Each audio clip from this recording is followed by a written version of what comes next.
Movie की शुरुआत दो आदमियों से होती है जिन्हें एक लड़की की लाश मिलती है। इस लड़की का नाम संयुक्ता होता है और वो एक स्कूल गोइंग गर्ल थी। किलर ने संयुक्ता के आंखों को ड्रिल करके उसे बड़ी ही बेरहमी से मारकर उसकी बॉडी को एक पॉलीथीन बैग में डाल दिया था। दूसरी तरफ हम व्यूअर्स अरुण नाम के एक एस्पायरिंग फिल्म मेकर को देखते हैं जो कि साइकोपैथ्स के ऊपर एक फिल्म बनाना चाहता था, लेकिन अरुण के स्क्रिप्ट को बार बार रिजेक्ट कर दिया जाता था और फाइनली फैमिली के प्रेशर में आकर अरुण एक असिस्टेंट सब इंस्पेक्टर बन जाता है। असल में अरुण के पिता भी पुलिस में ही थे, पर उनका देहांत हो चुका था, तो अरुण के जीजा जी जो कि पुलिस में ही थे वो अरुण को अपने फैमिली को सपोर्ट करने के लिए पुलिस में भर्ती करवा देते हैं। पुलिस में भर्ती होने के बाद अरुण अपनी बहन कोकिला, अपने जीजा जी दोस्त और अम्मू के साथ रहने लगता है। एक बार अरुण अम्मू को डांट खाने से बचाने के लिए अम्मू के रिपोर्ट कार्ड में दोस्त के सिग्नेचर फॉर्ज कर देता है। इतना ही नहीं, अरुण अम्मू का फादर बन के अम्मू के स्कूल भी जाता था, पर अम्मू के पकड़े जाने पे दोस्त अम्मू को एक दूसरे स्कूल में दाखिल करा देते हैं।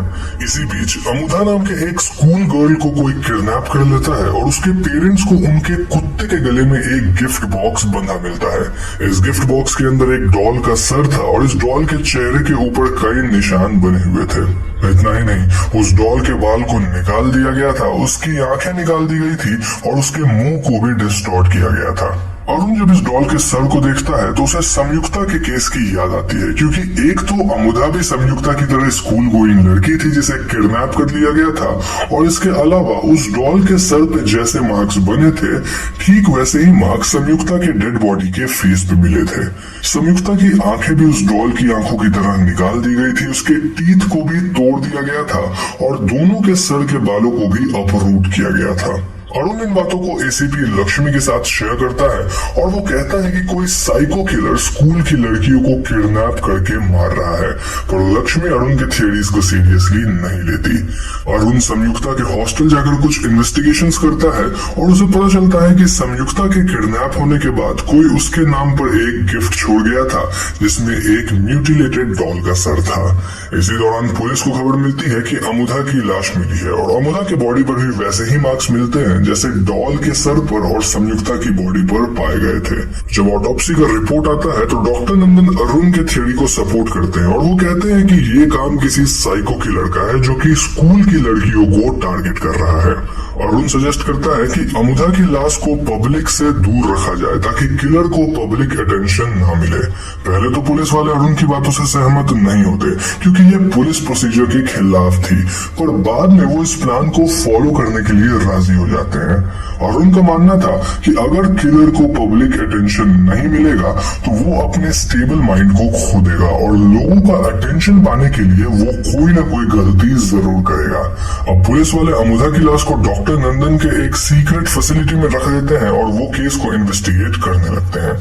मीनवाइल एक और लड़की मीरा जो अम्मू के पुराने स्कूल में पढ़ती थी उसे कोई किडनैप कर लेता है और अरुण को मीरा की टीचर विजय से पता चलता है कि मीरा स्कूल के बाद जिस ऑटो में गई थी उस ऑटो के पीछे एक रेड स्टार बना हुआ था। इसी बीच अरुण को पता चलता है कि मीरा की डेड बॉडी को पाया गया है और अरुण लोकेशन पे एक ऑटो की मदद से पहुंचता है। तभी अरुण नोटिस करता है कि इस ऑटो के पीछे वही रेड स्टार बना हुआ है जैसा कि विजय ने बताया था। अरुण इस ऑटो ड्राइवर से पूछताछ करता है और उससे अरुण को पता चलता है कि ये आदमी इनबराज नाम के एक स्कूल टीचर की मदद करता है जो कि स्कूल की लड़कियों से सेक्सुअल फेवर्स लिया करता है और उन्हें एक्सप्लॉइट करता है। अरुण इनबराज के घर जाता है पर उसे वहाँ इनबराज नहीं मिलता, लेकिन इनबराज की तस्वीर देखकर दोस्त अरुण से कहते हैं कि इनबराज अम्मू के करंट स्कूल में एक टीचर है।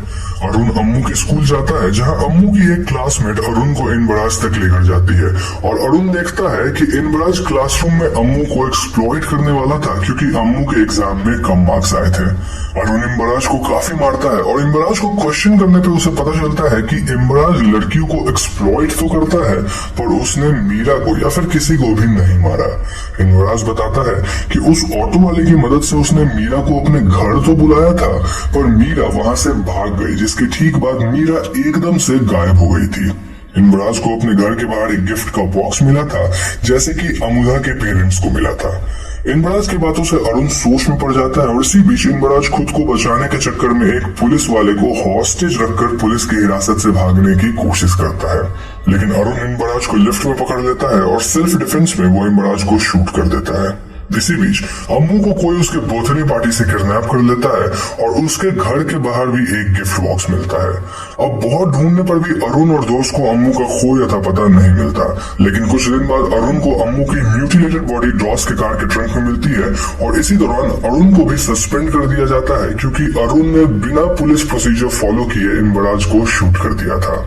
अरुण गुस्से में खुद ही इस साइको किलर को ढूंढने लगता है और एक दिन अरुण को मीरा के बॉडी से मिले मीरा के हियरिंग एड से एक ऑडियो क्लिप मिलती है। अरुण इस क्लिप को इन्वेस्टिगेट करता है और इससे अरुण एनाबेला जॉर्ज नाम के एक औरत तक पहुंचता है जिसके मैजिक शो के दौरान यही ट्यून बजता है। असल में एनाबेला स्कूल में मैजिक शोज किया करती थी और अरुण एक पैटर्न नोटिस करता है कि एनाबेला सभी मरे हुए लड़कियों के स्कूल में मैजिक शोज परफॉर्म करने आई थी। इतना ही नहीं, जब अरुण इन शोज के वीडियो फुटेजेस को सारे स्कूल में देखता है तो वो नोटिस करता है कि एनाबेल ने जिस लड़कियों को वॉलंटियर के तौर पे ऑडियंस से पिक किया था फॉर अ मैजिक एक्ट, उन्हीं लड़कियों को किडनैप करके मारा गया है। असल में एनाबेला पहले मैजिक शो के थ्रू अपने विक्टिम्स को चुनती थी, वो मैजिक दिखाकर स्कूल में अपने विक्टिम्स को इम्प्रेस करती थी और फिर वो उन्हें स्टॉक करके उनसे दोस्ती करके ठीक 2 दिन बाद उन्हें किडनैप कर लेती थी। खैर, अरुण को अपने इन्वेस्टिगेशन से पता चलता है कि एनाबेला ने अपना लास्ट एक्ट एक स्कूल में 2 दिन पहले ही किया था और इसीलिए अरुण स्कूल में जा पहुंचता है।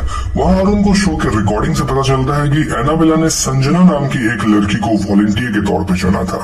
अरुण संजना के क्लास में जाता है और वो संजना के क्लास के सभी लड़कियों से सावधानी और सतर्कता बरतने के लिए एडवाइस देता है। अरुण सभी लड़कियों को अपना नंबर भी देता है ताकि मुसीबत पे वो अरुण को कांटेक्ट कर सके और अरुण संजना का नंबर सेव करता है। अरुण संजना से उसका नंबर भी लेता है और स्कूल खत्म होने के बाद अरुण संजना को फॉलो करता है ताकि वो किलर को पकड़ सके। संजना के घर के पास जब अरुण संजना को अप्रोच करता है तो उसे पता लगता है कि संजना ट्विंस है और जिसका पीछा अरुण ने किया है वो संजना की बहन है। संजना की बहन बताती है कि संजना स्कूल के बाद म्यूजिक क्लास के लिए गई है। अरुण तुरंत रियलाइज करता है कि वो गलत टारगेट को फॉलो कर रहा था और फिर वो अपने टीम को संजना के फोन को ट्रैक करने के लिए कहता है। मीनवाइल संजना को एनाबेला किडनैप कर लेती है और उसे एक घर के बेसमेंट में ले जाती है। संजना बाथरूम जाने का बहाना बनाकर अरुण को कांटेक्ट करने की कोशिश करती है और अरुण भी फोन ट्रैक करके एनाबेला के घर तक पहुंच जाता है। संजना बाथरूम से भागने की कोशिश करती है पर सिंस वो बेसमेंट में थी और उस घर के बारे में उसे कुछ पता नहीं था तो वो घूम फिर के उसी कमरे में वापस आ जाती है जहां एनाबेला ने संजना को छोड़ा था। अरुण को एनाबेला के घर के बेसमेंट से आवाजें आती हैं और वो बेसमेंट तक आ पहुंचता है पर तब तक एनाबेला संजना को वहां छोड़कर भाग चुकी थी। यहाँ मैं आपको बता दूं कि पुलिस ज्वाइन करने से पहले अरुण अपने फिल्म के लिए काफी रिसर्च किया था ऑन साइको किलर्स और इस इंसिडेंट के बाद जब अरुण को एनाबेला के घर से एक फोटो मिलता है तो अरुण को अपने रिसर्च के बारे में याद आता है क्योंकि अरुण ने ये फोटो पहले देख रखा था। अरुण को अपने रिसर्च से वही फोटो मिलता है जो कि एक न्यूज़पेपर के आर्टिकल का हिस्सा था।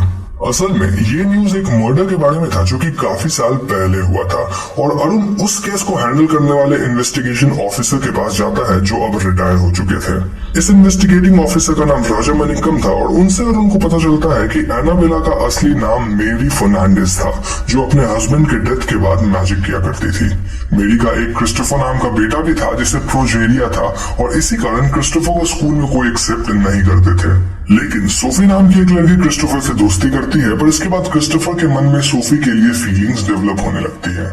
क्रिस्टोफर सोफी को प्रपोज करता है पर सोफी क्रिस्टोफर को समझाती है कि वो साथ नहीं हो सकते, लेकिन क्रिस्टोफर सोफी का हर जगह पीछा करने लगता है और सोफी इससे परेशान हो जाती है। अब सोफी भी क्रिस्टोफर की फ्रेंड नहीं रहना चाहती थी और स्कूल के बच्चे भी क्रिस्टोफर को अब बहुत ज्यादा परेशान करने लगे थे। इन सब से क्रिस्टोफर का माइंड डाइवर्ट करने के लिए मेरी क्रिस्टोफर को मैजिक ट्रिक्स में ट्रेन करती है पर धीरे धीरे स्कूल के बच्चे क्रिस्टोफर का जीना मुश्किल कर देते हैं। तभी एक दिन मेरी सोफी को एक गिफ्ट देती है जिसमें एक म्यूटिलेटेड डॉल का सर था और असल में ये डॉल सोफी ने क्रिस्टोफर को उसके बर्थडे पर दिया था। दोस्तों ये ठीक वही डॉल है जिसे हमने मूवी में पहले देखा था और जो कि किलर अपने विक्टिम को किडनैप करने के बाद छोड़ जाता था। खैर, राजामणिकम अरुण को बताते हैं कि मेरी और क्रिस्टोफर को अरेस्ट किया गया था क्योंकि दोनों ने सोफी की बड़ी ही बेरहमी से हत्या कर दी थी। राजामणिकम ये भी बताते हैं कि उस दिन जब वो मेरी और क्रिस्टोफर को अरेस्ट कर रहे थे तो देखने वालों में उन्होंने एक डर देखा था, एक ऐसा डर जो कि उन्होंने पहले कभी नहीं देखा था। एनीवेज, राजामणिकम रिवील करते हैं कि बाद में मेरी और क्रिस्टोफर का एक्सीडेंट हो गया था जिसमें वो मारे गए थे पर अब उन्हें पता चलता है कि किसी तरह मेरी बच गई थी और वो एनाबेला बनकर लड़कियों को अब भी मार रही है। खैर, अरुण मेरी को ढूंढने के लिए निकल जाता है और यहाँ राजा मनिक्कम को एक क्लू मिलता है। राजा मनिक्कम अरुण को फोन करके बुलाते हैं, पर तभी राजा मनिक्कम के घर मेडिया पहुंचती है और वो राजा मनिक्कम को मार डालती है। जब अरुण राजा मनिक्कम के घर पहुंचता है तो लक्ष्मी के ऑर्डर्स पे पुलिस अरुण को एक कस्टडी में ले जाती है, क्योंकि अरुण सस्पेंड होने के बाद भी ये सारी इन्वेस्टिगेशंस कर रहा था और इसके लिए उसे एक कमेटी के सामने भी पेश होना था। अरुण कस्टडी में पशुपति नाम के कांस्टेबल से राजा मनिक्कम के घर से मिले फॉरेंसिक फोटोग्राफ्स को देखने के लिए मांगता है और अरुण रियलाइज करता है कि राजा मनिक्कम ने अरुण को क्यों फोन किया था। असल में मेडी के हैंड में 5 फिंगर्स थे, पर जो औरत एनाबेल बनकर शो करके लड़कियों को मार रही थी उसके राइट हैंड में 6 फिंगर्स थे।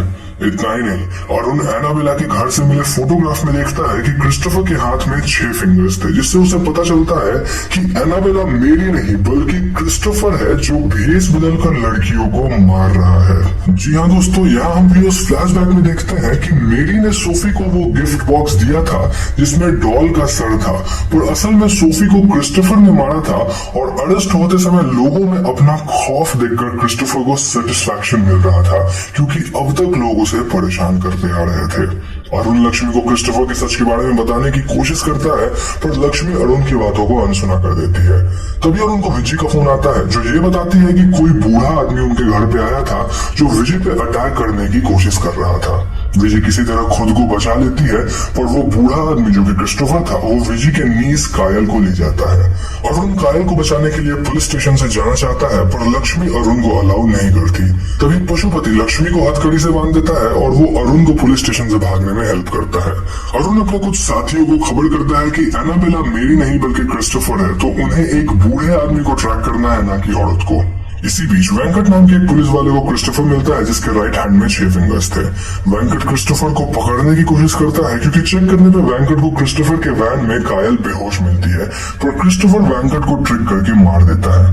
मरने से पहले वेंकट फोन पर अरुण के साथ कांटेक्ट में था और वेंकट ने अरुण को बताया था कि क्रिस्टोफर डॉक्टर नंदन के सीक्रेट फैसिलिटी के पास है। अरुण इस लोकेशन पे जाने के लिए निकलता है और वो डॉक्टर नंदन को भी वार्न कर देता है। वेंकट और क्रिस्टोफर के कन्फ्रंटेशन के बीच कायल को होश आ गया था और वो वहां से भागकर डॉक्टर नंदन के फैसिलिटी की तरफ जा चुकी थी। डॉक्टर नंदन को कायल मिलती है जो कि उसके साथ फैसिलिटी के अंदर घुस जाते हैं, फिर क्रिस्टोफर उनके पीछे जा पहुंचता है और वो डॉक्टर नंदन को भी मार देता है। अब क्रिस्टोफर मैजिक ट्रिक्स दिखाकर कायल का ध्यान भटकाने की कोशिश करता है, पर अरुण को डॉक्टर नंदन के फैसिलिटी से बबल्स आते दिखते हैं और उसने अम्मू के बर्थडे फुटेज में अम्मू के गायब होने से पहले वैसे ही बबल्स उस फुटेज में देखे थे। अरुण फैसिलिटी के अंदर जाकर कायल को बचा लेता है और यहाँ क्रिस्टोफर और अरुण के बीच कन्फ्रंटेशन होता है। अरुण को अपने साइको किलर्स पे किए गए रिसर्च के बारे में याद था और वो क्रिस्टोफर का ध्यान भटकाने के लिए उसे वैसे ही चिढ़ाता है जैसे स्कूल में बच्चे क्रिस्टोफर को चिढ़ाया करते थे। अरुण के इस तरह से चिढ़ाने से क्रिस्टोफर काफी डिस्ट्रैक्ट होता है और इसी का फायदा उठाते हुए अरुण उसे मार देता है और वो कायल को बचा पाता है। सीन अब शिफ्ट होकर अरुण को हॉस्पिटल में दिखाता है, जो न्यूज पे देखता है कि लोग एक साइको किलर के बारे में बात कर रहे हैं और वो साइको किलर और कोई नहीं बल्कि क्रिस्टोफर है जो कि लड़कियों को इतने देर से मार रहा था। तभी अरुण को एक फोन आता है जिसमें कोई प्रोड्यूसर अरुण के साइको किलर वाली स्क्रिप्ट पे मूवी बनाना चाहता है, क्योंकि मीडिया का अटेंशन क्रिस्टोफर के केस पे काफी ज्यादा था। मूवी यहीं पर खत्म हो जाती है। तो दोस्तों, ये थी राक्षसन मूवी की कहानी और अब मैं आपको इस मूवी से रिलेटेड कुछ बातें बताऊंगा। आप पूछ सकते हैं कि क्रिस्टोफर लड़कियों को क्यों मार रहा था और वो भी एक औरत बनकर, तो इसका आंसर काफी सिंपल है। बचपन में सोफी ने क्रिस्टोफर के फीलिंग्स को रिजेक्ट कर दिया था और स्कूल के बच्चे भी उसे तंग करते थे बिकॉज ऑफ हिज अपीयरेंस। तो जब क्रिस्टोफर ने सोफी को मारा तो लोगों में क्रिस्टोफर के लिए खौफ पैदा हो गया और क्रिस्टोफर को ये बात बहुत पसंद आई। इसीलिए वो बड़ा होकर भी लड़कियों को मारकर अपना वेंजेंस ले रहा था और वो औरत के गेटअप में इसलिए था क्योंकि औरत बनकर लड़कियों से घुलना मिलना ज्यादा इजी है। अब क्रिस्टोफर सिर्फ लड़कियों को ही टारगेट करता था और आपने नोटिस किया होगा कि मूवी में लड़कियों के लाश में उनके प्राइवेट पार्ट्स को बुरी तरह से म्यूटिलेट किया गया था, क्योंकि क्रिस्टोफर प्रोजेरिया के कारण स्टेराइल यानी इम्पोर्टेंट भी था, विच इज वाई सोफी उसे समझाती है कि वो साथ नहीं हो सकते। इसलिए क्रिस्टोफर अपने बदले के लिए सिर्फ लड़कियों को ही टारगेट कर रहा था और उनके प्राइवेट पार्ट्स को ही म्यूटिलेट करता था। इतना ही नहीं, मूवी का नाम भी साइको किलर के नेम पर राक्षसन रखा गया है, विच मीन्स डीमन। अब अगर रिकमेंडेशंस की बात की जाए तो मुझे ये फिल्म काफी दिलचस्प लगी and I would highly recommend you to watch this film. इस थ्रिलर फिल्म के हर एक एलिमेंट्स को परफेक्टली एग्जीक्यूट किया गया है एंड दैट इज अमेजिंग।